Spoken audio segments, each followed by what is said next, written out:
Good morning, everyone. We are discussing the chapter Elements of Weather and Climate Part 2. And in the previous video, we have discussed the topic Pressure Belts of the World. So, we'll proceed more further today with the topic Winds. Winds है क्या? The horizontal movement of air, not the vertical movement of air. अगर ये अर्थ का surface है तो अगर horizontal movement हो रहा है राइट टू लेफ्ट और left to right, this is only known as wind. ठीक है, इसको विंड बोलेंगे. Not the vertical movement of air. Up and down जो वो एयर जो मूव करता है उसको हम विंड नहीं बोलते हैं. This horizontal movement of air is called as wind, and this vertical movement of air up and down this is called as air current. इसको हम लोग क्या बोलते हैं? Air current. ठीक है, तो विंड प्रोड्यूस क्यों होता है? It's only produce due to the variation in the pressure.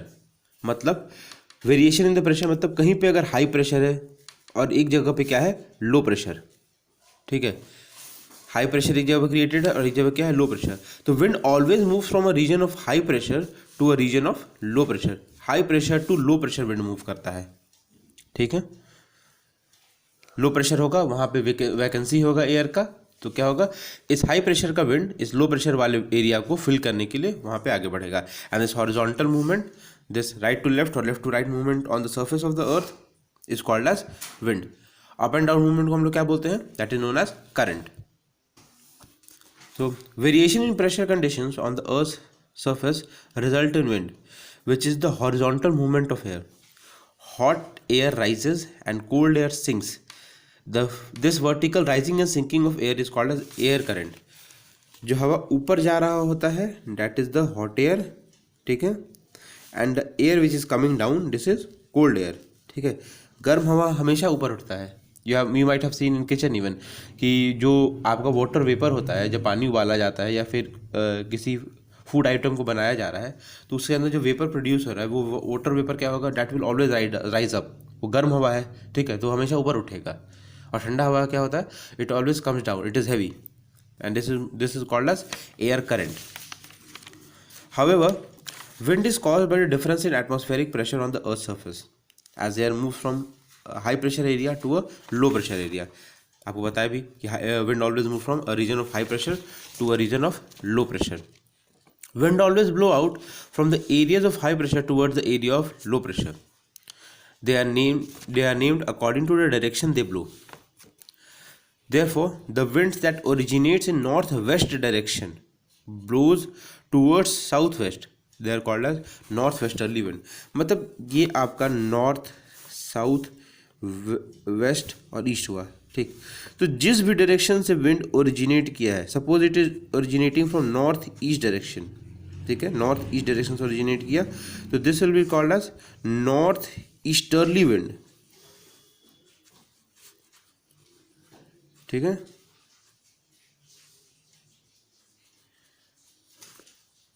जिस भी डायरेक्शन से ओरिजिनेट करके आ रहा है, इसके टेल जिस जिधर भी पॉइंट कर रहा है वो क्या होगा, उसका डायरेक्शन होगा और इसका नाम क्या हो जाएगा, that will be called as north easterly wind. अगर इस डायरेक्शन से आया तो this will be called as south westerly winds. ठीक है, इधर से आया तो north westerly, north west direction से आ रहा है तो नॉर्थ वेस्टर्ली विंड. ठीक है, the wind is always named from the direction through which it is coming. अब ऐसा नहीं है कि ये जो विंड्स है they always travel straight. Even the direction of the wind changes and it's all due to the rotation of the earth. Earth का rotation भी इसको विंड के डायरेक्शन को चेंज करने में काम करता है. The rotation of the earth deflects the wind to the right in the northern hemisphere. If the winds are blowing towards the right, if the winds are blowing in the northern hemisphere, अगर northern hemisphere में wind blow कर रहा है तो क्या होगा, they will be deflected towards the right. All the wind get deflected towards the right. Northern hemisphere में blow कर रहा है तो राइट की तरफ डिफ्लेक्ट होगा. And if they are blowing in the southern hemisphere the winds get deflected towards the left. ये straight move नहीं करेगा, they will be deflected towards the left. And this is only known as Ferrel's law. Rotation of the earth deflects the wind to the right in the northern hemisphere and to the left in the southern hemisphere. Deflection is a change of wind direction of winds caused by the Coriolis force. This Coriolis force is originated due to the rotation of the earth, and this force is very much active near the poles. यहाँ पे ज़्यादा से ज़्यादा deflection right की तरफ मोड़ता है। कहाँ पे? यहाँ पे ज़्यादा, पोल्स के पास ज़्यादा ये कोरियोलिस फोर्स काम करता है। इक्वेटर के पास ये जो टर्निंग है विंड का बहुत मिनिमम है। This turning of wind is minimum at the equator and it is very much active और मैक्सिमम एट द पोल्स। ठीक है, तो इसको हम लोग क्या बोल सकते हैं?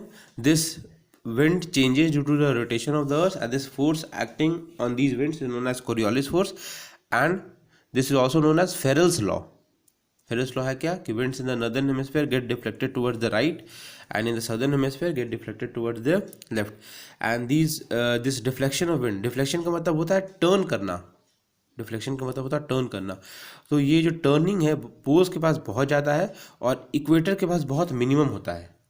ठीक, there are certain different types of winds even. एक है आपका periodic wind. The first one is the periodic wind. Periodic winds का मतलब है they blow for a certain period of time in a particular direction. जैसे आपका land breeze हुआ, sea breeze हुआ। सी ब्रीज आपका देखिए, सी ब्रीज आपका दिन के टाइम में ब्लो करता है फ्रॉम सी टू लैंड। ठीक है, एक पर्टिकुलर टाइम पे ही ब्लो कर रहा है ना, फ्रॉम सी टू लैंड। या फिर लैंड ब्रीज है, रात के टाइम में ही ब्लो करेगा फ्रॉम लैंड टू सी।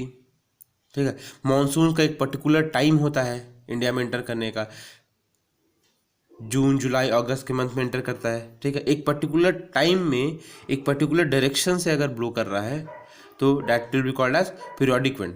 ठीक है, परमानेंट विंड्स क्या है? Permanent winds are the planetary winds which blow in a particular direction permanently all around the अर्थ।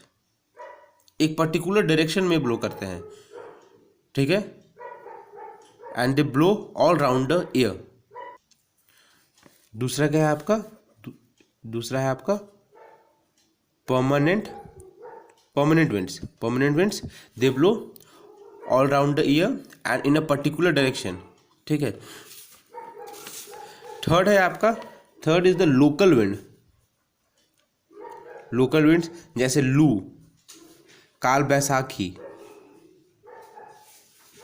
ठीक है, लू क्या है? Loo is a hot dry wind that blows in the northern plains of India in summer. एक particular area में ही blow करता है, that is the northern plains of India, और समर मंथ में ही ब्लो करता है। और कहीं पे भी ये लू के फैक्टर को देखा नहीं गया। साउथ इंडिया में लू नहीं ट्रैवल करता है। ये कहाँ पर है? This loo blows in only in northern India. ठीक है, northern part of India. And the fourth one is the variable wind. Variable wind क्या है? Variable wind they often change their directions. They change their direction like cyclones, anti cyclones.